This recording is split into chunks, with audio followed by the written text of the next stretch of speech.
महाभारत युद्ध समाप्त हो चुका था। युद्ध भूमि में चारों तरफ योद्धाओं के फटे वस्त्र, मुकुट, टूटे शस्त्र, टूटे रथों के चक्के आदि बिखरे हुए थे और वायुमंडल में पसरी हुई थी घोर उदासी।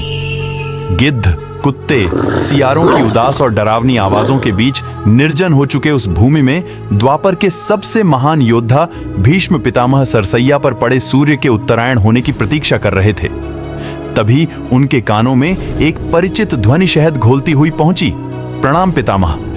भीष्म के सूख चुके होठों पर एक मरी हुई मुस्कुराहट तैर उठी और बोले, आओ देवकी नंदन कृष्ण, स्वागत है तुम्हारा। मैं बहुत देर से तुम्हारा ही स्मरण कर रहा था। कृष्ण बोले, क्या कहूं पितामह, अब तो यह भी नहीं पूछ सकता कि कैसे हैं आप। भीष्म पितामह चुप रहे। कुछ क्षण बाद बोले, कुछ पूछूं केशव? बड़े अच्छे समय से आए हो। संभवतः शरीर छोड़ने के पूर्व मेरे अनेक भ्रम समाप्त हो जाएंगे। कृष्ण बोले, कहिए ना पितामह। भीष्म पितामह ने कहा, एक बात बताओ कृष्ण, तुम तो ईश्वर हो ना?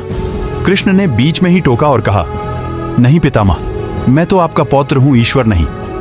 भीष्म उस घोर पीड़ा में भी ठहाके लगाकर हंस पड़े और बोले, कृष्ण, मैं अपने जीवन का स्वयं कभी आकलन नहीं कर पाया। संभवतः नहीं जानता कि अच्छा रहा या बुरा, पर अब तो इस धरा से जा रहा हूं कन्हैया, अब तो ठगना छोड़ दो। कृष्ण भीष्म पितामह के थोड़ा करीब आए और उनका हाथ पकड़कर बोले, कहिए पितामह, क्या पूछना चाहते हैं आप? भीष्म पितामह बोले, एक बात बताओ कन्हैया, इस युद्ध में जो हुआ वह ठीक था क्या? कृष्ण ने कहा, किसकी ओर से पितामह, पांडवों की ओर से या कौरवों की ओर से? भीष्म पितामह ने कहा, कौरवों के कृत्यों पर चर्चा का तो कोई अर्थ ही नहीं रहा। कन्हैया, पर क्या पांडवों की ओर से जो हुआ वह सही था? आचार्य द्रोण का वध, दुर्योधन की जंघा के नीचे प्रहार, दुशासन की छाती का चीर जाना, जयद्रथ के साथ हुआ छल, निहत्थे कर्ण का वध, ये सब उचित था क्या? कृष्ण ने कहा, इसका उत्तर मैं कैसे दे सकता हूं पितामह? इसका उत्तर तो उन्हें देना चाहिए जिन्होंने यह किया है। उत्तर दे दुर्योधन का वध करने वाले भीम, उत्तर दे कर्ण और जयद्रथ का वध करने वाले अर्जुन। मैं तो इस युद्ध भूमि में कहीं था ही नहीं पितामह। भीष्म पितामह ने कहा, अभी भी छलना नहीं छोड़ोगे कृष्ण? अरे, विश्व भले कहता रहे कि महाभारत को अर्जुन और भीम ने जीता, पर मैं जानता हूं कन्हैया कि यह तुम्हारी और केवल तुम्हारी विजय है। मैं तो उत्तर तुम्ही से पूछूंगा कृष्ण।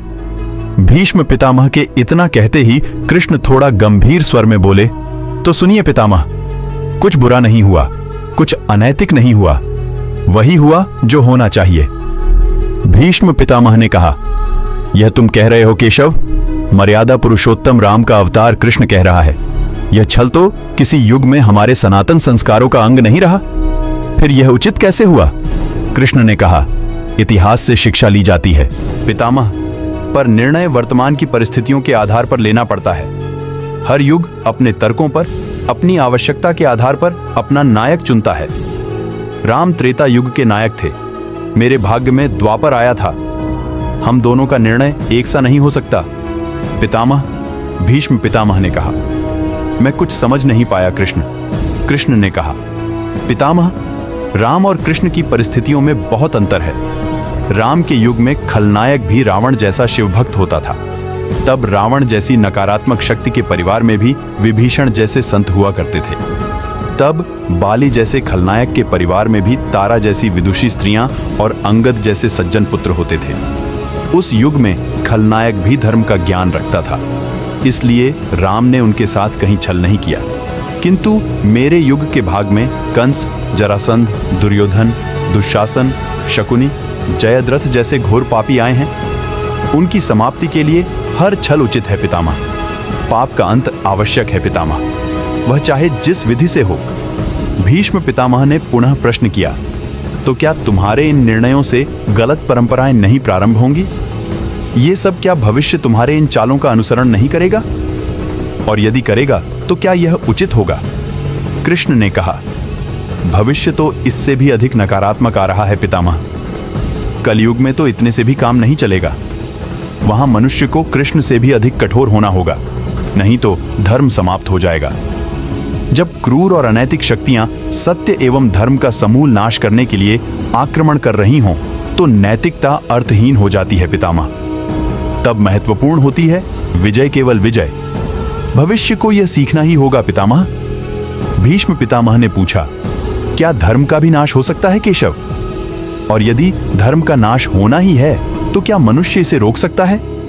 कृष्ण ने कहा, सब कुछ ईश्वर के भरोसे छोड़कर बैठना मूर्खता होती है। पर ईश्वर स्वयं कुछ नहीं करता, केवल मार्गदर्शन करता है। सब मनुष्य को ही स्वयं करना पड़ता है।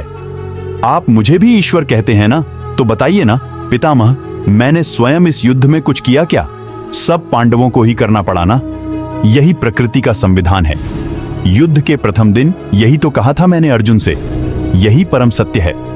कृष्ण की बातों को सुनकर भीष्म पितामह संतुष्ट लग रहे थे।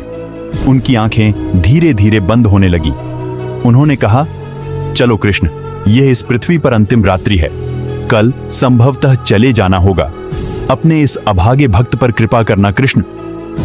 कृष्ण ने मन में ही कुछ कहा और भीष्म को प्रणाम कर लौट चले। पर युद्ध भूमि के उस डरावने अंधकार में भविष्य को जीवन का सबसे बड़ा सूत्र मिल चुका था। जब अनैतिक और क्रूर शक्तियां सत्य और धर्म का विनाश करने के लिए आक्रमण कर रही हों, तो नैतिकता का पाठ आत्मघाती होता है। ईश्वर कुछ भी नहीं करते, ईश्वर सिर्फ राह दिखाते हैं। सब कुछ हमें ही करना पड़ता है और ईश्वर के भरोसे हाथ पर हाथ रखकर बैठे रहना मूर्खता है। वीडियो पसंद आई हो तो कृपया लाइक जरूर करें और ऐसे वीडियोस के लिए चैनल को सब्सक्राइब करें। धन्यवाद।